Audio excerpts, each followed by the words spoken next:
যদি কেউ দোয়ার হক আদায় করে দোয়া করতে পারে, দোয়া কবুলের জায়গাগুলোতে দোয়া করতে পারে, যথাযথভাবে দোয়া করতে পারে, দোয়ার শর্ত পূরণ করে দোয়া করতে পারে, কায়মনোবাক্যে দোয়া করতে পারে, চোখের পানি ফেলে দোয়া করতে পারে, দোয়া এত বড় অস্ত্র, দোয়া এত বড় মাধ্যম, দোয়া এত বড় একটা উপায় যে এটা দিয়ে আল্লাহর লিখন, আল্লাহর তাকদীর, এটা আল্লাহর কাছ থেকে পরিবর্তন করিয়ে আনা যায় এই দোয়ার মাধ্যমে। অথচ এই দোয়াও আমরা বেশি মানুষ করতে পারি না। আমরা হুজুরদের দিকে চায় থাকি যে হুজুরদের সাথে আমরা শুধু আমিন আমিন বলবো, নিজেরা আল্লাহর কাছে দোয়া করবো এটা আমরা জানি না। অথচ আল্লাহ বলেছেন উদউনি আস্তাজিব লাকুম, তোমরা আমার কাছে দোয়া করো, আমি তোমাদের দোয়া কবুল করব। অতএব ভাইরা আমার, আমরা আল্লাহ রাব্বুল আলামিনের কাছে আমাদের ভাগ্যে যেন ভালো কিছু লেখা হয়, সেজন্য আল্লাহর কাছে বেশি বেশি করে দোয়া করব।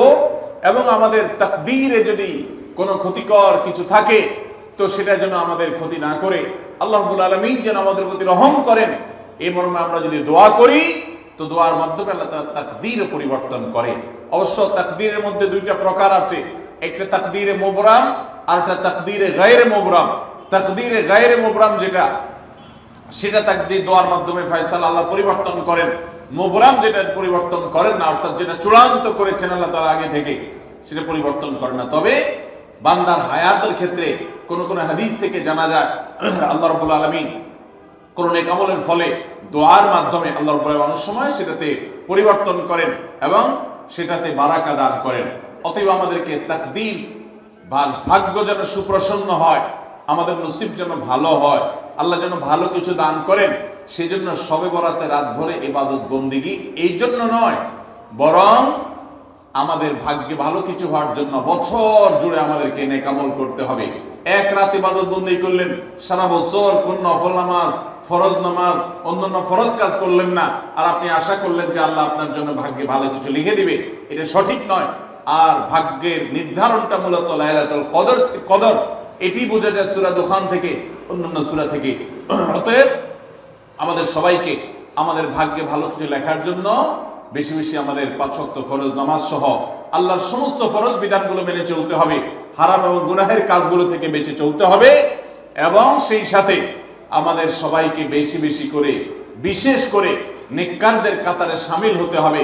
আমি যত বেশি নেককার হতে পারবো, ওই যে নামাজে আত্তেহাতুর মধ্যে নেককারদের দোয়া পাবো, আমার প্রতি শান্তি আল্লাহর এমনি বর্ষিত হবে।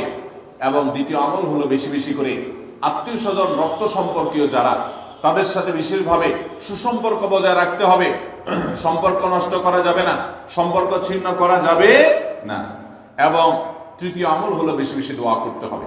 এই তিনও আমল যখন আমরা একযোগে চালাবো, একদিক থেকে সাধারণ সব নেক আমল করব, বিশেষভাবে আমি আত্মীয় স্বজনের সাথে সম্পর্ক বজায় রাখার চেষ্টা করব, এবং আল্লাহর কাছে দোয়ার আমলটা বেশি বেশি করব, বরকত নাজিল হওয়ার মতো কাজগুলো বেশি বেশি করব। ইনশাআল্লাহ আল্লাহ রাব্বুল আলামিন আমার নসিবে ভালো কিছু দিবেন এবং মন্দ কিছু থেকে আমাকে বাঁচাবেন। নবী করিম সাল্লাল্লাহু আলাইহি সাল্লাম আল্লাহর কাছে দোয়া শিক্ষা দিয়েছেন, আল্লাহুম্মা ইন্নী আউযু বিকা মিন দারকিল বালা, আল্লাহুম্মা ইন্নী আউযু বিকা মিন সুইল কাদা। আল্লাহ, আপনার কাছে আমার ভাগ্যের ক্ষতি থেকে আমি আপনার কাছে পানা চাই। অর্থাৎ আমার তাকদীরে, কাজার মধ্যে যদি কোনো ক্ষতিকর কিছু আপনি লিখে থাকেন, তাহলে সেই সুউল কাজা, এটা থেকে আমি আপনার কাছে পানা চাই। অতএব এই মর্মে আল্লাহর কাছে যত বেশি আমরা দোয়া করব, আল্লাহ রাব্বুল আলামিন আমাদেরকে তত বেশি হিফাজত করবেন। আল্লাহ তাআলা আমাদের নসিবে দুনিয়া এবং আখিরাতে, ইহকালে এবং পরকালে ভালো কিছু লেখেন, আমাদের নসিবে যেন ভালো কিছু হয় সেই তৌফিক আল্লাহ তাআলা আমাদেরকে দান করেন। আমরা সবাই আমলগুলো করবো তো ইনশাআল্লাহ। আল্লাহ আমাকে আপনাকে আমাদের সবাই আমলের তৌফিক দান করুন। জাযাকুমুল্লাহু খায়রা ওয়া আখিরু দাওয়ানা আনিল হামদুলিল্লাহি রাব্বিল